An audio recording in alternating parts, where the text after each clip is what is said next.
sebagai dosen tetap Ekonomi STM Pertiba Pangkal Pinang. Video ini saya buat digunakan untuk pernyataan diri dosen dalam unjuk kerja Tridharma Perguruan Tinggi bidang pengajaran. Alhamdulillah, saya diberi kesempatan mengajar teori pengambilan keputusan dengan bobot 3 SKS di semester 5 kali ini. Dalam hal ini, sekolah kami, Sekolah Tinggi Ilmu Ekonomi Pertiba, mengalami perubahan nama menjadi Universitas Pertiba. Deskripsi mata kuliah teori pengambilan keputusan. Dalam mata kuliah ini, mahasiswa belajar dengan tujuan untuk membekali pengetahuan dan keterampilan mahasiswa dalam mengedepankan penguasaan topik utama. Seperti yang pertama, pengertian dari pengambilan keputusan. Yang kedua, proses pengambilan keputusan. Yang ketiga, model pengambilan keputusan, konsep probabilitas atau kemungkinan. Yang kelima, pengambilan keputusan dalam kondisi risiko, pengambilan keputusan dalam kondisi pasti, pengambilan keputusan dalam kondisi konflik. Yang kedelapan, analisis SWOT. Yang kesembilan, simulasi implementasi keputusan. Dan yang terakhir, penyelesaian kasus berupa solusi dari pengambilan keputusan. Capaian pembelajaran mata kuliah teori pengambilan keputusan. Setelah menyelesaikan mata kuliah ini, mahasiswa diharapkan mampu menjelaskan konsep pengambilan keputusan untuk membantu keputusan manajer. Yang kedua, mampu menyusun dan menerapkan instrumen pengambilan keputusan. Yang ketiga, mampu menjelaskan berbagai model teknik pengambilan keputusan. Yang terakhir, mampu mengumpulkan, mengolah data, menginterpretasi hasil secara logis dan sistematis. Referensi yang sering saya gunakan sebagai pedoman pengajaran mata kuliah teori pengambilan keputusan sebagai berikut ini. Yang A atau yang pertama, Irham Fahmi dengan judul Teori dan Teknik Pengambilan Keputusan Kualitatif dan Kuantitatif pada tahun 2016. Yang kedua, Rahmadi Agustriono dengan judul Pengambilan Keputusan Manajerial, Teori dan Praktek untuk Manajer dan Akademisi tahun 2011, dan M. Iqbal Hasan, Teori Pengambilan Keputusan Pokok Materi pada tahun 2004. Yang terakhir adalah artikel jurnal terkait dengan teori pengambilan keputusan serta buku-buku lain internet seperti video YouTube yang berkaitan dengan materi yang saya ajarkan. Materi dalam mata kuliah teori pengambilan keputusan terdiri dari 16 kali pertemuan. Di setiap minggunya akan dilakukan pertemuan pertama, kedua, dan seterusnya. Pada pertemuan pertama, pengertian pengambilan keputusan dan cara proses pengambilan keputusan.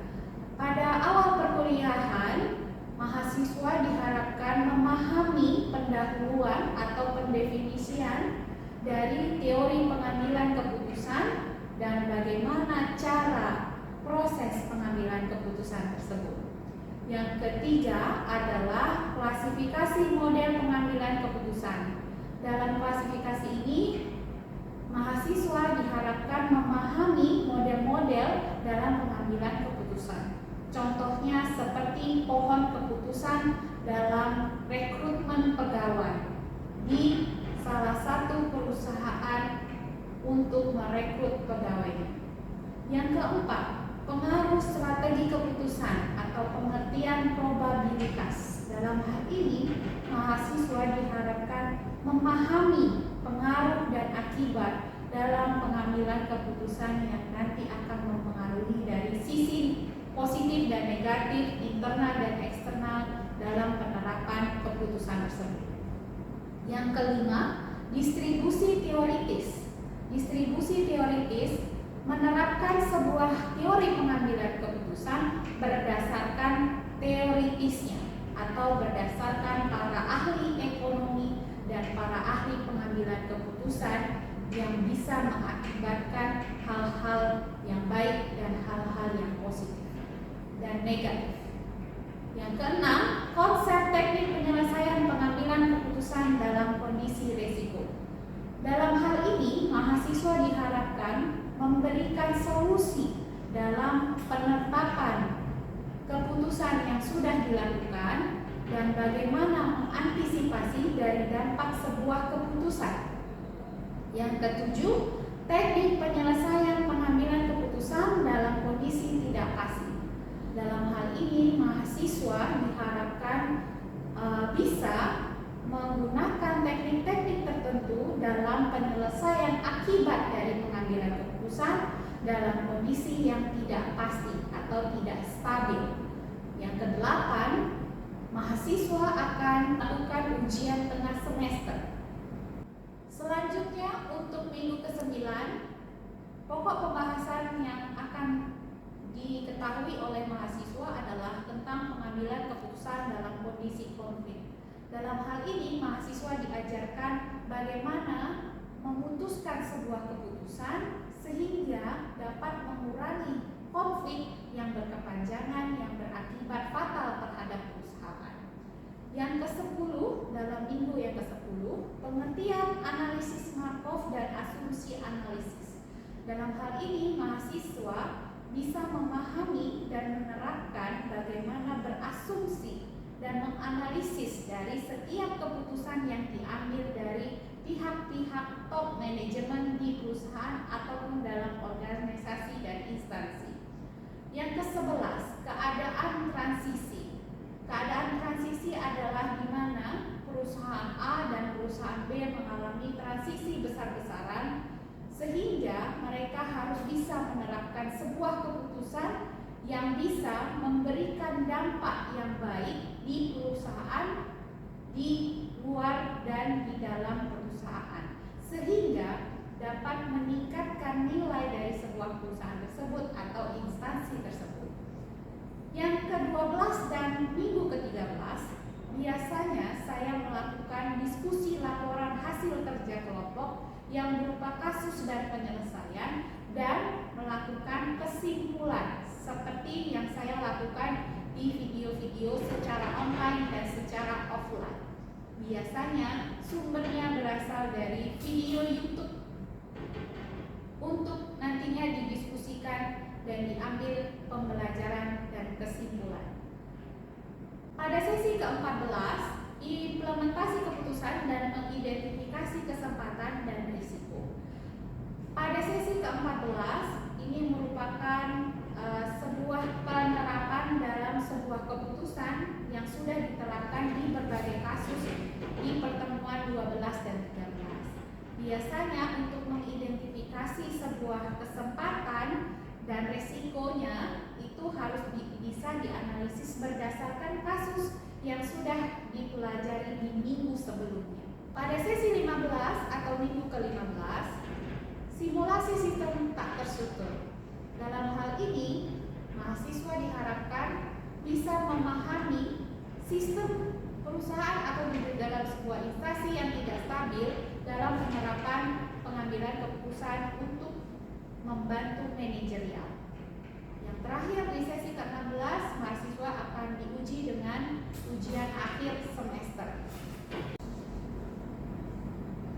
Penilaian dalam mata kuliah teori pengambilan keputusan dibagi menjadi 4 kategori ya. Yang pertama, kehadiran berbobot 15%, terdiri dari presentasi kehadiran mahasiswa pada saat perkuliahan. Yang kedua adalah tugas, kuis, diskusi, dan presentasi yang dilakukan oleh mahasiswa yang dikerjakan oleh individu maupun kelompok dengan bobot 15%. Yang ketiga adalah ujian tengah semester berbobot 30% dan ujian akhir semester berbobot 40%. Demikian video ini saya buat untuk pernyataan diri dosen dalam unjuk kerja Tridharma Perguruan Tinggi dalam bidang pengajaran. Wassalamualaikum warahmatullahi wabarakatuh.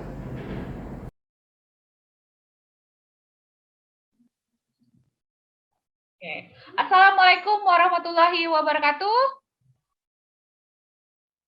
Waalaikumsalam warahmatullahi wabarakatuh. Oke.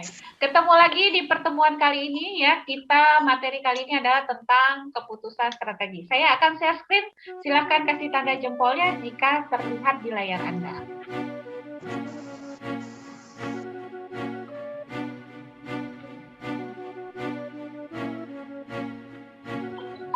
Oke, apakah bisa terlihat di layar Anda? Kalau bisa kasih tanda reaction-nya ya. Oke, good. Nah, saya akan zoom. Nah, di pertemuan kita kali ini kita akan membahas masalah tentang pengambilan keputusan ya, tentang pengambilan keputusan. Oke, apa sudah terlihat tulisannya apa, Dian? Tulisannya apa, Dian Asmarani? Sudah, Bu, keputusan strategi, Bu. Oke, good ya, bisa dilanjut ya, takutnya terputus-putus. Oke, kita ke keputusan strategi. Kita kali ini di sesi keempat. Di sesi keempat ini kita harus tahu bagaimana, kenapa kita belajar tentang keputusan strategi ya. Apa aja sih di pertemuan kali ini yang harus kamu pahami, yang harus kamu bisa untuk selesai ini harusnya bisa apa gitu ya. Nah, ini adalah tujuan pembelajaran kita kali ini. Tujuan pembelajarannya adalah mahasiswa dapat menjelaskan pengaruh besar dalam penguatan strategi perusahaan ya. Dalam artian apa sih pengaruhnya untuk membuat sebuah strategi, membuat sebuah keputusan ya. Mahasiswa dapat membedakan keputusan strategi dan kepemimpinan strategi ya. Erat nggak hubungannya? Kemudian aktivitas pemimpinnya gimana? Pasif atau aktif ya? Dalam pengambilan keputusan melakukan perubahan. Nah, perubahan ini biasanya banyak pertentangan kalau Anda sedikit melakukan perubahan. Karena perubahan itu keluar dari zona nyaman ya. Nah, mampu mengidentifikasi masalah dan mampu menyelesaikan masalah. Memilih dan memutuskan keputusan yang efektif dan efisien. Yang efektif dan efisien itu apa? Sesuai nggak visi dan misi perusahaannya ya, strategi tadi. Nah, sebenarnya hakikat keputusan strategi itu apa ya? Ini menurut beberapa Antoff ya, itu adalah seorang peneliti di dalam bukunya. Keputusan strategi berarti pilihan dari beberapa alternatif strategik ya. Pilihan dari beberapa alternatif. Jadi punya kayak plan A, plan B, plan C, plan D gitu ya. Pilihan itu merupakan ketetapan mengenai aspirasi-aspirasi. Nah, jadi kamu punya dapat informasi, itu harus datanya akurat sehingga Anda bisa membuat sebuah informasi ya, membuat sebuah keputusan berdasarkan informasi yang tepat gitu ya. Realistik, jadi tidak bohong-bohong, real gitu ya. Keinginan yang masuk akal dan dapat direalisasikan. Pilihan sekaligus merupakan pilihan strategik gitu ya. Jadi kalau plan A nggak menyelesaikan masalah, coba plan B. Jadi punya berbagai alternatif. Nah, sebenarnya keputusan strategi itu fokusnya pada apa ya? Siapa yang punya kemampuan? Di sini kalau misalnya di PNS atau di BUMN ya, namanya wewenang eselon atas, dia harus punya daya nalar tinggi, frekuensi keputusan strateginya, maksudnya pengalamannya bagaimana cara memutuskan strategi. Karena setiap satu keputusan salah itu salah semua, bisa berakibat fatal ya. Nah, sebenarnya ini menurut wewenang eselon atas itu bagaimana sih sebenarnya merumuskan strategi sebagai biasanya berada untuk penyelesaian masalah, tetapi harus disinkronkan dengan visi dan misi. Kamu tujuannya mau kemana nih? Nah, alternatif tadi itu bisa dikatakan solusi asal sesuai dengan visi dan misi dan tujuan tadi supaya bisa dikatakan efektif dan efisien ya. Apalagi yang mau ditanyakan? Kalau tidak ada, saya akan next slide ya. Nah, jadi keputusan strategi itu apa? Ini menurut di bukunya ya. Tadi itu menurut pemahaman saya ya. Oleh pembuatan keputusan tinggi mengenai serangkaian tindakan, diantaranya berbagai alternatif yang tersedia didesain untuk mencapai tujuan utama dari suatu organisasi melalui hubungan yang efektif dengan lingkungan. Nah, ini adalah beberapa model keputusan strategik ya. The rational actor model ya, the rational process model. Nah, semuanya punya perannya sendiri-sendiri yang model-model ini. Nah, kalau misalnya ditanya, ini yang paling sering digunakan yang mana? Enggak juga, kadang tuh pakai politik juga ada, pakai yang proses juga ada. Jadi kombinasi ya. Nah, the small group process model, the dominant leader model ya. Jadi pemimpin itu lebih dominan nggak gitu ya. The cognitive process, apa itu ya? Suatu keputusan adalah hasil dari kemampuan para aktor politik. Nah, kalau ngomong politik, Anda lah ya, kalau politik itu dia berbuat sesuatu untuk memancing sesuatu, itu pengertian opini saya, oke? Tapi kalau Anda lihat di sini, the small group process model itu sebenarnya keputusan itu pada tingkat mana sebenarnya ya? Nah, berasal dari proses dari kelompok kecil. Nah, ini ada video yang nanti saya ingin tahu dan Anda sudah menonton. Kalau apakah Anda sudah menonton belum videonya? Sudah. Oke, sudah. Kalau sudah, silakan jawab pertanyaan berikut ya. Nah, dari sini apakah ada yang bisa menjawab pertanyaan saya? Pertanyaan, apakah pendapat Anda tentang video tersebut? Silakan. Siapa yang Ya, menjawab? Bu. Oke, siap, Dian. Dian, silakan menjawab. Menurut saya tentang video tersebut, video itu menjelaskan tentang bagaimana perusahaan menghadapi kesiapan untuk kedepannya gitu ya, untuk berinovasi gitu. Oke, untuk berinovasi. Ada lagi yang lain? Ya Bu. Bagus sekali ya, bagus sekali Dian Asmareni ya. Ini adalah ya. Nanti saya kasih reward ya. Rewardnya adalah leader of the day gitu ya. Leader of this class gitu. Nanti saya kasih seperti itu ya. Atau nanti saya kasih kalau yang bagus nanti di akhir saya kasih 100.000 kuota belajar ya. Oke, bisa? Nah, oke, ada lagi yang mau bisa menjawab? Ada lagi yang bisa menjawab? Oke, nah sebenarnya ini nanti saya masukkan ke dalam tugas. Anda bisa tugas di situ ya. Anda bisa isi nanti. Kemudian minggu depan kita bahas. Tapi sebenarnya dari keseluruhan video itu kesimpulannya apa sih? Kesimpulannya ada yang bisa menjawab kesimpulan dari video? Bu, saya mau coba jawab, Bu. Boleh Rizky ya, ini yang saya tunggu-tunggu. Silahkan Rizky. Menurut saya kesimpulannya itu, Bu, kayak perubahan itu dibutuhkan transformasi yang didukung oleh sumber daya yang besar untuk melengkapi perubahan tersebut, Bu.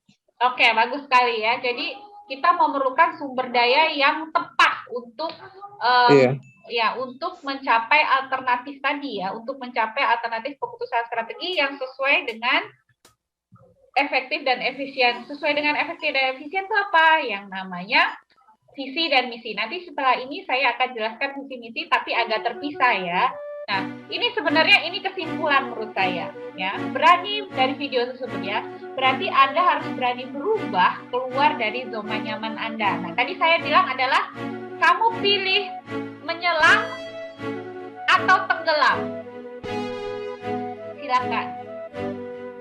Kalau menyelam, Bu. Oke, menyelam. Kalau mau menyelam itu kan Anda perlu namanya ilmunya diving. Ilmunya menyelam itu bagaimana? Kalau Anda lagi di tengah lautan, Anda pilih menyelam atau tenggelam? Itu sebenarnya ya. Jadi Anda harus bisa berubah gitu. Kalau misalnya Anda nggak berubah, Anda tenggelam. Kalau Anda tenggelam, Anda mati, benar nggak? Ya. Jadi Anda harus bisa apa yang harus ditambah? Ada yang bisa? Kalau nggak ada, saya tanya ini, Dian, ingin menambah suatu skills, suatu kemampuan atau skills itu apa yang ingin kamu pelajari selanjutnya? Kalau kamu ingin menambah suatu skills atau suatu kemampuan, apa yang ingin kamu tambah? Apa yang ingin tambah ya? Misalnya bahasa Inggris, bahasa Rusia, bahasa Jerman mungkin ya. Seperti itu. Ada nggak? Harus belajar menambahin. Ya, kalau ingin menambah skill, iya Bu, kita harus berani belajar lagi buat nambah skill kita itu Bu. Oke, good ya, bagus sekali. Oke, lanjut ya. Sebenarnya yang tadi saya bilang tadi ya, sebenarnya apa sih visi dan misi dari perusahaan, dari organisasi ya? Nah, misi adalah pernyataan tentang apa yang harus dikerjakan, di garis bawah itu ya, oleh perusahaan dalam usahanya mewujudkan visi. visi merupakan sesuatu yang nyata untuk dituju ya. Secara garis besar itu bagaimana cara pencapaian visinya. Oke, Dian. Nonton Dian, mana? bisa di-mute dulu, Dian. Oh iya Bu, sorry Bu, anak saya Bu. Nggak apa-apa ya. Oke, manfaat misi adalah memastikan tujuan organisasi ya, memberikan basis dan standar alokasi sumber daya organisasi ya. Nah, ini nanti Anda bisa sebenarnya kenapa harus ada misi supaya tujuannya jelas, terpolar gitu ya. Ada polanya. Jadi sama kalau misalnya Anda hidup misalnya yang agama yang Muslim itu punya Al-Quran sebagai pedoman hidupnya. Nah, perlu misi-misi itu supaya Anda ada tujuannya kemana gitu ya. Nah, sebagai jadi parameter waktu, biaya, kinerja. Nah, untuk evaluasi, untuk kontrol. Evaluasi itu untuk kedepannya tuh saya mau gimana gitu ya. Apa yang harus saya tambah? Nah, sebenarnya manfaat misi itu seperti itu. Kalau misalnya dia bilang, ada pernah nonton film Mission Impossible? Nah, Mission Impossible itu ya. Kalau Anda lihat pernah nonton film itu, nah coba Mission Impossible ya. Misi yang tidak mungkin, tetapi di dalam film tersebut adalah misinya mungkin-mungkin aja karena di dalam film ya. Not real. Sebagai gambaran masa depan suatu individu, kelompok maupun organisasi yang realistis, kredibel dan adaptatif. Nah, visi bagi organisasi sebagai penyatuan tujuan, arah dan sasaran. Seperti tadi pedoman ya, atau sebagai pola, path gitu ya. Pembentukan dan pembangunan budaya. Ini kenapa perlu ada visi ya. Ada tujuan jangka panjang, merupakan representasi dari keyakinan bahwa Anda benar yakin melakukan suatu pedoman ini dilakukan supaya 5 tahun ke depan atau 3 tahun ke depan itu sudah mencapai tujuan atau belum, itu nanti ada namanya evaluasi. Bagi organisasi maknanya adalah memberi nilai tambah gitu ya. Misalnya kayak kemarin itu ada kegiatan sosial ya, bagi-bagi sembako di masa pandemik ya, bagi-bagi masker, itu kan sebagai nilai tambah sebenarnya ya. Semua orang melakukannya. Tahap-tahap penyusunan melakukan proses brainstorming untuk mensejajarkan beberapa kata yang menggambarkan organisasi. Sebenarnya ini adalah proses ya, bagaimana kita bisa menyesuaikan antara visi, misi, dan alternatif tadi sudah sesuai atau belum ya. Selanjutnya, nah, kandungan misi yang baik. Nah, misi yang baik itu apa? Spesifik, punya kompetensi, bebas dari jargon kata-kata yang tidak bermakna gitu ya. Nah, kata-kata yang bermakna itu selama beberapa tahun sejak saat ditetapkan. Nah, jadi cakupannya luas. Misalnya misi dari kampus kita itu adalah menciptakan yang sesuai dengan perkembangan zaman, globalisasi gitu ya. Nah, itu harus disiapkan itu mahasiswanya gitu ya. Nah, ini ada evaluasi. Silahkan ini nanti saya masukkan di grup WhatsApp. Silahkan nanti ikut challenge saya kasih waktu 5 menit ya. Oke, saya akan stop share. Nah, sampai sini dulu pertemuan kita ya. Saya tunggu nanti 5 menit, saya tunggu ya karena waktu kita terbatas ini ya, karena pakai Zoom ya. Saya tunggu waktu 5 menit untuk ikut Kahoot. Oke, sampai jumpa. Wassalamualaikum warahmatullahi wabarakatuh. Dadah. Waalaikumsalam Waalaikumsalam warahmatullahi wabarakatuh. Sampai jumpa lagi, Bu. Sampai jumpa lagi. Bye-bye. Create immersive experiences to digitally engage. And then the third piece that I'd say is that in the supply chain, when you make a promise, when you create an order with a customer, when you promise something online, you have to be able to deliver it, or else it doesn't matter. And that's an area where I've seen a lot of small medium enterprises getting a little bit lost. They're so focused on the front end. Itu tadi tentang videonya ya. Sekarang saya suruh menjawab pertanyaan ini ya. Silahkan dibagi menjadi 2 kelompok untuk kita saling diskusi ya. Saling diskusi. Jadi kita bisa memecahkan masalah tadi atau Anda memberikan pendapat tentang video tadi. Silahkan saya bagi menjadi 2. Dimulai dari sini ya. Yang 2 ke sana, yang 2 ke sana ya. Bisa dimulai? Oke. Tetap di situ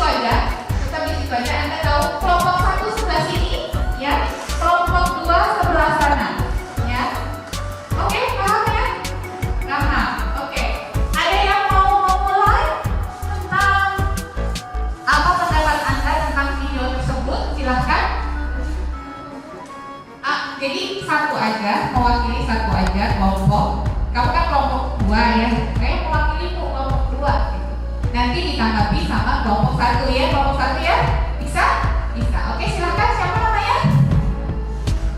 Namanya siapa? Sumi. Sumi.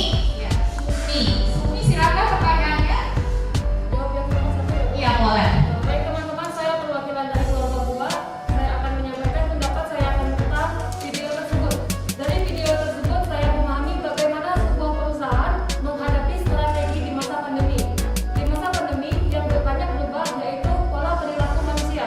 Bagaimana pola perilaku mereka yang berubah dari yang mereka bisa melakukan kegiatan sehari-hari dan sekarang ini tidak bisa. Ada banyak perusahaan yang memaksa untuk berhenti ataupun menunggu perubahan masa COVID pandemi ini yang tidak bisa tahu kapan berhentinya. Tetapi ada sebagian juga perusahaan yang mengambil strategi yang menghadapi COVID-19 ini sebagai langkah yang tepat untuk berubah, yaitu menghadapi pola perilaku manusia. Mereka membuat sebuah kebijakan tersebut ada 3. Yang pertama yaitu kecerdasan teknologi. Bagaimana sebuah perusahaan yang melakukan penjualan mereka di masa offline menjadi online. Yang kedua yaitu mereka melakukan kecerdasan perbuatan, memanfaatkan teknologi sekarang ini dari tenaga kerja manusia menjadi tenaga kerja teknologi, misalkan menggunakan robot. Dan yang ketiga yaitu meningkatkan kreativitas atau menambah inovasi baru dari perusahaan mereka tersebut. Oke, bagus sekali ya Sumi. Apakah kelompok 1 mau menambahkan atau menjawab nomor 2? Silakan. Tidak ada lagi ya. Nggak ada nih. Saya kasih lagi nih. Buat mbaknya sini. Sini ya. Banyak tuh, tas saya besar loh. Ayo. Ayo, silakan sini ambil. Sini. Sumi, sini. Ya. Nanti habis itu ada itunya, masa habis makan nggak minum ya? Nih, ya. Nanti selanjutnya ya. Pertanyaan selanjutnya. Bagaimana strategi perusahaan menghadapi perubahan? Next. Ya. Saya tambah lagi nih, satu lagi. Yang bisa menarik kesimpulan ya, yang paling bagus. Nanti seperti yang bisa jawab, saya kasih kuota. Kuota internet 100.000. Ya. Ada yang mau coba? Salah, nggak apa-apa. Namanya juga belajar. Yang bagus ya, Sumi, yang mantap ya. Oke, silakan. Bu, saya mau jawab pertanyaan tapi nggak nomor 3, tapi mau nomor 5, boleh? Silakan. Ada yang mau coba? Bu, saya nggak mau yang itu, saya mau kuotanya, boleh? Yuk.